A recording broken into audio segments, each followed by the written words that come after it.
في مثل هذا الوقت فسيتم إزالتكم بالكامل، فأنتم قد جعلتم الحرب على إسرائيل وقضية فلسطين ذريعة كما لا يخفى على ذي لب لجمع السلاح لكم وللسيطرة على لبنان وطرد أهل السنة منها، ودولة إسرائيل قد أبقتكم في لبنان لتكونوا ذريعة لها لاحتلال لبنان وتدميره في أي وقت تشاء، كما فعلتم في حرب عام 2006، وكان الخاسر الأكبر من تلك الحرب هو الشعب اللبناني. يقول الكاتب الأستاذ أيمن جمعة عن حسن نصر الله: أين حسن نصر الله مما يحدث في غزة؟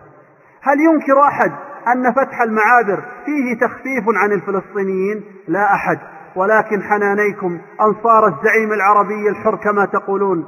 إذا كان حسن نصر الله يريد فعلا تخفيف الأزمة عن الفلسطينيين فلماذا لم يتحرك هو؟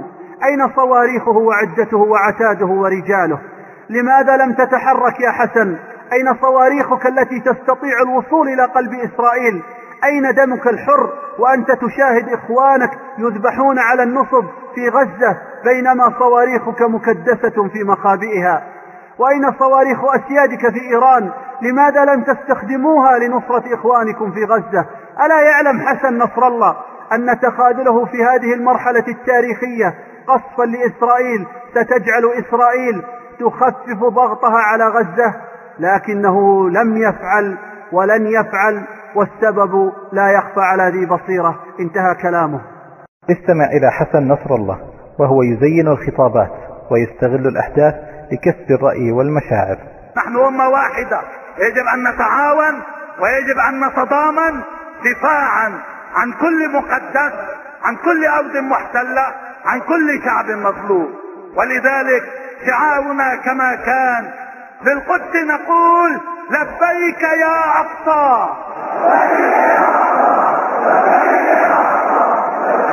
يا أهل فلسطين، لا تصدقوا هذا الرافضي الكاذب، فإن عقيدته وتاريخه يشهدان على كذبه.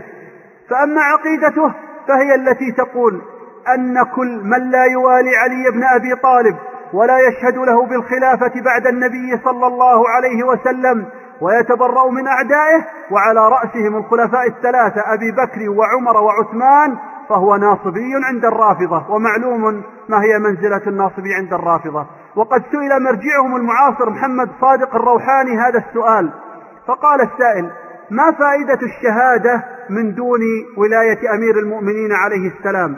فكان الجواب باسمه جلت أسماؤه: إذا أوجبت عزة الإسلام والمسلمين تكون موجبة لتخفيف العذاب أو رفعه.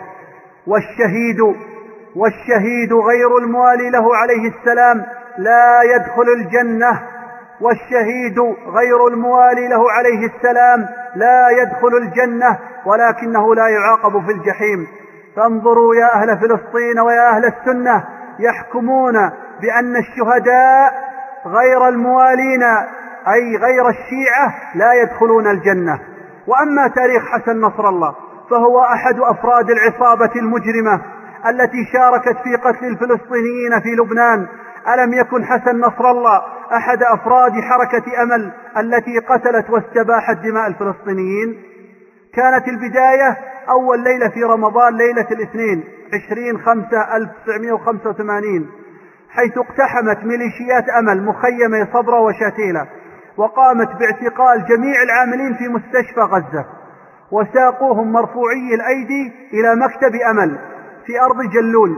ومنعت القوات الشيعية الهلال والصليب الأحمر وسيارات الأجهزة الطبية من دخول المخيمات، وقطعوا إمدادات المياه والكهرباء عن المستشفيات الفلسطينية. وفي الساعة 5 من فجر الاثنين 20/5/1985 للميلاد بدأ مخيم صبرا يتعرض للقصف المركز بمدافع الهاون والأسلحة المباشرة من عيار 106 ملي. وفي الساعة 7 من اليوم نفسه تعرض مخيم برج البراجنة لقصف عنيف بقذائف الهاون، وانطلقت حرب أمل المسعورة تحصد الرجال والنساء والأطفال. وأصدر الإرهابي نبيه بري أوامره لقادة اللواء السادس في الجيش اللبناني لخوض المعركة وليشارك قوات أمل في ذبح المسلمين السنة في لبنان. ولم تمض ساعات إلا واللواء السادس يشارك بكامل طاقاته في المعركة، وقام بقصف مخيم برج البراجنة من عدة جهات.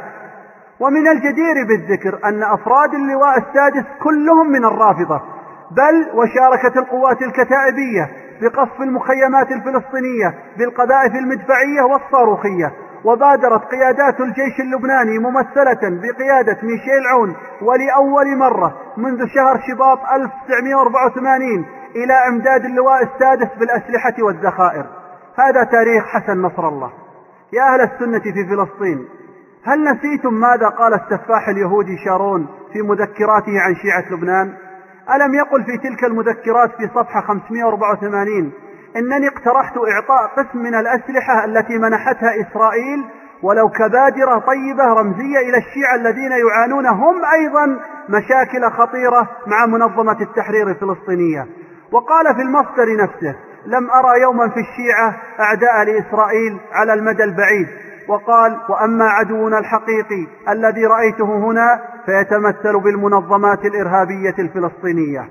ويقول الكاتب مصطفى حافظ في مقالته التي كانت بعنوان نصر الله والدعم الحنجوري، يقول: وإذا كان لابد أن نذكر النظام السوري وربيبه الرافضي بتاريخهم الأسود تجاه الفلسطينيين، فيكفي أن نذكر سوريا فقط بمذبحة تل الزعتر في أغسطس عام 1976 للميلاد، التي راح ضحيتها أكثر من 3000 فلسطيني، هم أكثر ممن قتلتهم إسرائيل طوال سنين الانتفاضة. قتلهم السوريون بدم بارد أثناء حصار وحشي استمر 52 يوم لمخيم تل الزعتر بالاشتراك مع الموارنة، لا لشيء إلا لمنع الفلسطينيين من القيام بعمليات ضد إسرائيل من لبنان، حماية حدود إسرائيل الشمالية من العمليات، وترتب على ذلك تهجير 17,000 فلسطيني من المخيم بعد أن اضطروا لأكل الكلاب والقطط من شدة الحصار. هل يذكر نصر الله أكثر من 1500 فلسطيني ذهبوا لمراكز الاستجواب التابعة لأمل ولم يعد منهم أحد؟ هل يذكر حصارهم لصبرا وشاتيلا واجتياحها والمجزرة البشعة التي أعقبت ذلك، حتى أن الفلسطينيين كانوا يقتلون جرحاهم حتى لا يقعوا في أيدي الوحوش من جنود أمل؟ يا نصر الله، إن ما فعلتموه في فلسطيني صبرا وشاتيلا أبشع مما فعله المارون بمساعدة إسرائيل فيهم. إن كنت قد نسيت فإننا لا نستطيع أن ننسى، ولكن لندع التاريخ جانبا ولنسأل ماذا فعلت سوريا وربيبها حزب الله للقضية الفلسطينية. ويقول أيضا: وليخبرنا النظام السوري صانع حزب الله